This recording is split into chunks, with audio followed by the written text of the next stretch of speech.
All right, let's talk about something that I think almost all of us have experienced on some level. You have a friend, maybe a family member, someone you were once really close to, and then one day they just disappear, right? No huge blow up, no dramatic goodbye, just silence. It's this really weird and honestly pretty painful mystery of social life, and that's what we're going to unpack today. So this is the big question, isn't it? Why? Why do people just suddenly ghost everyone and everything? It's so easy to take it personally, to feel like it's a direct rejection of you. But what we're going to explore here suggests that the reasons are almost always way more complex and have a lot more to do with what's going on inside their world. And this quote just hits the nail on the head. From the outside, it can look incredibly cold, even cruel. But if you could see what was happening on the inside, you'd often find something completely different, a desperate attempt to survive. It's not about an attack, it's about self-preservation. Okay, so let's start by looking inward, at what's happening inside a person's head. Our first big idea is all about the mind reaching a breaking point, a total system shutdown that is completely invisible to the rest of us. First up, we have this concept called psychological overload. And the best way to think about it is like a computer. You know when you have way too many tabs open, too many programs running, what happens? It freezes. It just stops. Well, that's what's going on in the brain. It's so overloaded with stress and emotional pressure that it flips a switch into protection mode. And the only way to prevent a total crash is to just shut down all the incoming messages, which, means cutting off contact. Now, here's where it gets really interesting, because we need to understand the difference between two things that sound similar. On one hand, you've got psychological overload, which is all about too much input, too much stress, too many demands coming at you. But then there's emotional exhaustion, and that's about too much output. This happens when you're the go-to person for everyone, the rock, the support system. You've just given and given until there's nothing left. In both cases, the solution feels the same. You have to disconnect to recharge the batteries. Okay, so that's the internal shutdown. But what if it's not a passive thing?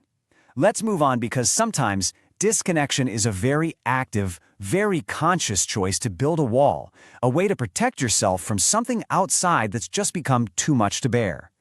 This whole process is sometimes called a boundary awakening. And here's the kicker. Even though it looks sudden to us, it's usually been building for years. It starts with just tolerating things, little bits of disrespect, boundaries being crossed. Then you hit a breaking point, that one final straw where you just say absolutely not anymore.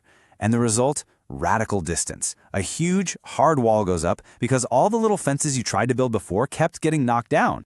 And this is especially true for people who have something called betrayal sensitivity. I mean, if you've been deeply, deeply hurt in the past, like a really formative betrayal, it can completely change how you see the world. You become hyper-aware of potential threats. For you, distance doesn't just feel safer. It feels like the only way to make sure that kind of pain never, ever happens again.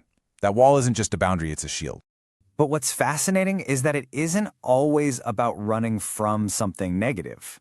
So for our final section, let's look at a totally different reason for disconnection, one that's actually about growth, about making space for a whole new version of yourself to be born. This idea is called Identity Reconstruction. Think about it. When you are going through a massive personal change, maybe you're getting sober, leaving a certain lifestyle, or just fundamentally changing your beliefs, the people who knew the old you can sometimes keep you trapped. They see you through the lens of who you were, not who you're becoming. So pulling away, it creates this kind of clean room, a space where your new identity can take shape without all that judgment and history weighing it down. And this is so important to understand. In this case, the disconnection isn't about rejecting other people at all. It's about protecting the new person you are trying to become. It is a profoundly pro-self move, not an antisocial one. That emerging self is fragile, you know. It needs a safe space to get strong. So, to wrap it all up, we've basically looked at 5 key survival mechanisms behind a silent exit. We've got the internal shutdowns from psychological overload and emotional exhaustion. We've got the defensive walls from a boundary awakening and betrayal sensitivity. And finally, we have the creative act of building a new you through identity reconstruction. Which really leaves us with this one big question to think about. When someone just vanishes from our life, our first instinct is to see it as a failure, right? A breakdown. But what if we're looking at it all wrong? What if, for that person, it's the complete opposite? What if it's not a breakdown at all, but the beginning of a breakthrough?